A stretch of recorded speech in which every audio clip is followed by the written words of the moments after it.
बिस्मिल्लाहिर्रहमानिर्रहीम। Dear students, आज हम बियोलॉजी का 10th क्लास का जो टॉपिक है वो रेस्पिरेटरी डिसऑर्डर्स हैं, उनको आज हम डिस्कस करने लगे हैं। तो हम लोगों ने पीछे रेस्पिरेटरी सिस्टम इन ह्यूमन पढ़ा था और उससे पहले फिर हमने गैसेस इन प्लांट भी पढ़ा था। तो एनिमल्स के अंदर जो रेस्पिरेशन के प्रॉब्लम्स आते हैं वो कौन कौन से हैं, आज उनको हम डिस्कस करने लगे हैं। तो डिफरेंट प्रॉब्लम्स हैं, डिफरेंट डिसऑर्डर्स हैं इंसान के अंदर या दूसरे एनिमल्स के अंदर, तो उनको हम स्टेप बाय स्टेप पढ़ते हैं। फर्स्ट जो प्रॉब्लम है that is about bronchitis. So bronchitis एक ऐसी डिजीज है जिसमें ब्रोंकाई हमारे जो हैं वो इन्फ्लेमेट कर जाते हैं, सूज जाते हैं। तो it's combination of two words, bronchi and itis. So bronchi आप लोग जानते हैं कि हमारी जो लेरिंग्स है, लेरिंग्स आगे डिवाइड होती है, ब्रोंकाई बनाती है, और ब्रोंकाई जो है वो आगे डिवाइड होती हैं तो ब्रोंक्यूल्स बनते हैं, फिर उनसे एल्वियोलर डक्ट्स बनती हैं। तो यानी ये हवा की नाली है जिसको ट्रैकिया कहते हैं।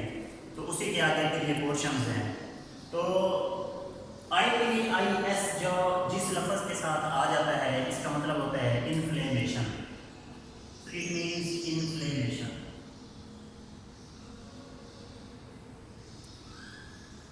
तो इस तरह से इसकी डेफिनेशन जो है वो बन जाती है कि इन्फ्लेमेशन ऑफ ब्रोंकाई।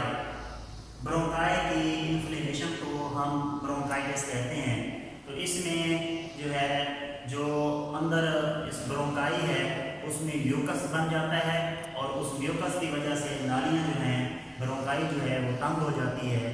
तो इस तरह की डिजीज़ को हम ब्रोंकाइटिस कहते हैं। तो इसकी अगर हम टाइप्स को देखें तो ये दो तरह की ब्रोंकाइटिस होती हैं।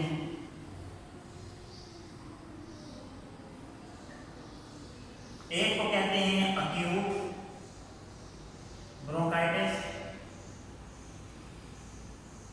और दूसरी को क्रॉनिक कहते हैं ब्रोंकाइटिस। अक्यूट ब्रोंकाइटिस जो है, ये जो भी डिजीज होती है, डॉक्टर हज़रात जो हैं वो किसी भी लफ्ज़ के साथ अक्यूट और क्रॉनिक का एक सिंबल लगाते हैं। उसका मतलब ये होता है कि जो अक्यूट डिजीज़ होती है ये फ्रेश डिजीज़ होती है। इसको इस बीमारी को हुए चंद एक दिन हो चुके होते हैं, यानी ये काफ़ी कॉम्प्लिकेटेड नहीं हो चुकी होती, एक फ्रेशली डेवलप्ड डिजीज़ होती है। जो क्रॉनिक डिजीज़ होती है ये काफ़ी लंबे अरसे से चलती आती है और बाद में हमें पता चलता है, और उस वक्त वो हमारे बॉडी के अंदर बहुत ज़्यादा कम्प्लेक्सिटी बना चुकी होती है, पेचीदगियाँ बना चुकी होती है, जिसकी वजह से उसका इलाज भी उतना ही फिर डिफरेंट हो जाता है, उतना डिफ़िकल्ट हो जाता है। तो इसलिए जो अक्यूट ब्रोंकाइटिस है ये हम इसको कह सकते हैं कि ये इतनी ज़्यादा जो है वो हमारे लिए ख़तरनाक नहीं है जितनी कि क्रॉनिक ब्रोंकाइटिस होती है। तो इसका जो ट्रीटमेंट हम करते हैं वो तकरीबन विद इन 2 वीक्स जो पेशेंट है वो रिकवर हो जाता है।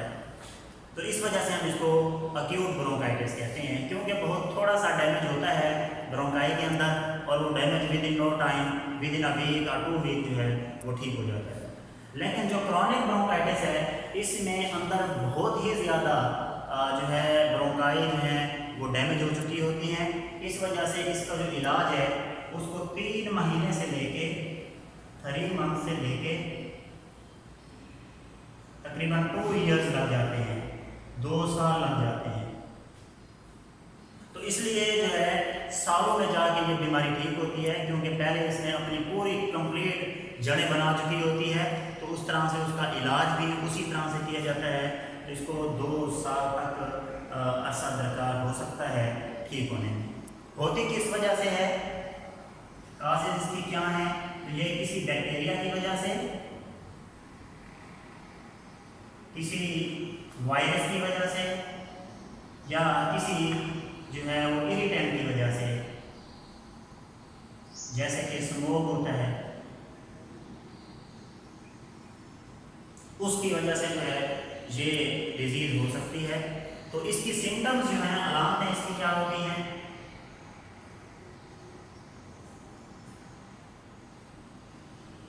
तो सिम्टम्स में ब्रोंकाइटिस के अंदर जो है फीवर होता है,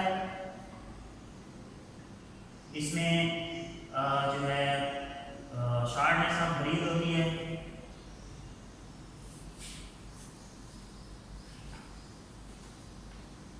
खांसी होती है।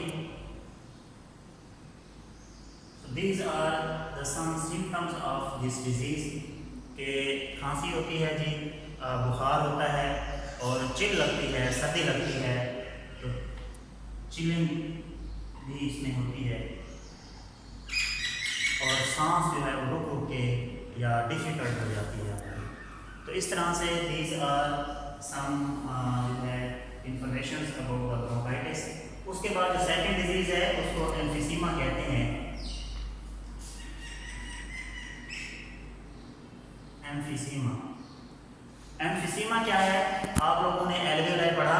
एल्वियोलाई जो है वो लंग्स के अंदर जो सैक्स हैं, जो थैलियाँ हैं, उनके अंदर हवा भरती है, उनको एल्वियोलाई कहते हैं। उनमें गैसियस एक्सचेंज उनके ज़रिए से होता है। तो एम्फिसीमा में जो एल्वियोलाई की वाल्व्स हैं ये ब्रस्ट हो जाती हैं। तो डिस्ट्रक्शन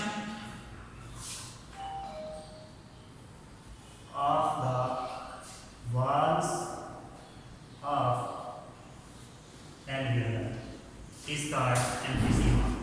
तो सपोज कि ये एक एरिया है और इस एरिया के अंदर जो है वो एल्वेओलाई इस तरीके से पड़ी हुई है।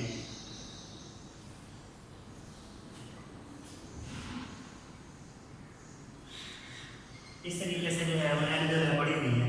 अब गैसेस जो है वो यहाँ से भी डिफ्यूज कर रही हैं, यानी इनके पास बहुत ज़्यादा एरिया है डिफ्यूजन के लिए, गैसों के अंदर जाने के लिए, गैसों के बाहर निकलने के लिए बहुत ज़्यादा इनके पास स्पेस है बड़ी, ताकि गैसों का जो एक्सचेंज है वो बहुत ही ज़्यादा तरीके से हो सके।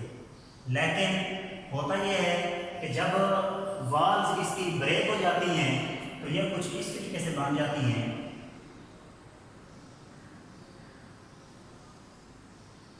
अब इसमें ये होता है कि अंदर की सारी दीवारें जो है वो टूट चुकी हैं, तो अंदर का जो एरिया है थोड़े कैविटी का वो बढ़ गया है। अब इसमें ये होगा मैक्सिमम यहाँ से गैस जो है वो डिफ्यूज करेगी। सिर्फ एक ही रास्ता है डिफ्यूजन के लिए, just only a one way. इसमें तो ये था कि यहाँ तक भी गैसों का एक्सचेंज हो सकता था।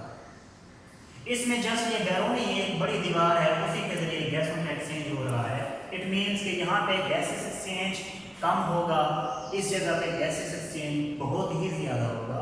तो इस वजह से क्योंकि यहाँ पे जो वाल्व्स हैं ये टूट चुकी हैं, वो ख़त्म हो गई हैं, जिसकी वजह से गैसों का एक्सचेंज कम हो गया है।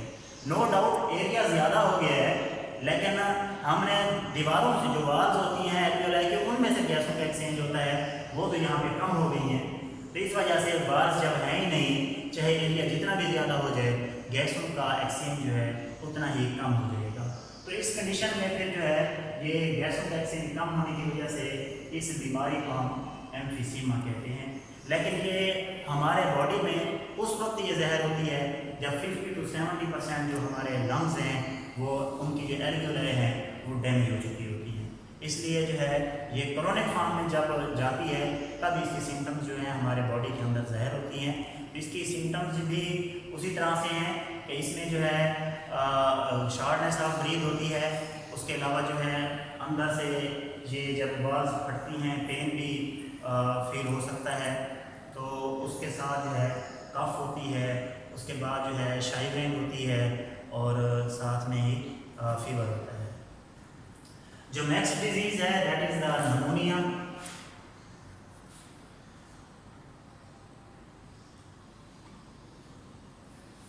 Pneumonia, so it is the infection of lungs.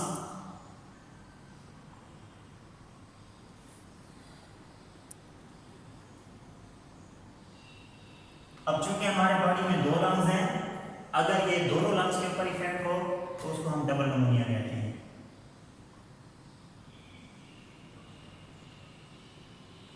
Double नमूनिया कि अगर दोनों लंग्स पे इफेक्ट करे तो हम उसको डबल नमूनिया कहेंगे। इसकी काजेज क्या है? तो इसकी काजेज भी जो है वो किसी वायरस की वजह से होती हैं, जिसको इन्फ्लुएंजा वायरस कहते हैं,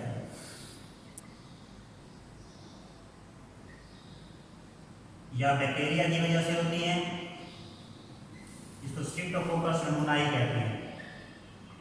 स्ट्रेप्टोकोकस नमूनाई, या फिर फंजाई की वजह से होती है। तो ये तीन इसकी मेन काजेज हैं नमूनिया की।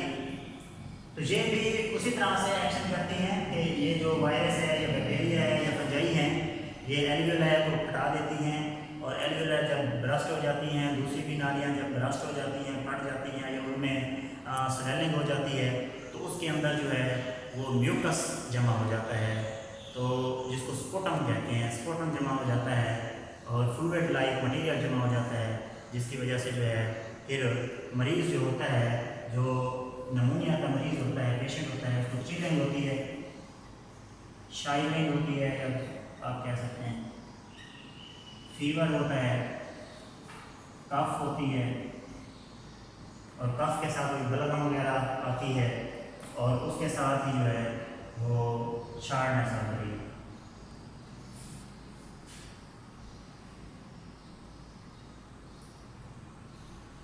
इसका ट्रीटमेंट जो है वो वैक्सीन है। स्ट्रेप्टोकोकस नमूनाई जो है इसके अगेंस्ट वैक्सीन मौजूद है, तो उसको देने से जो है इसका ट्रीटमेंट किया जा सकता है। तो ये जो है 3 डिजीज़ हैं।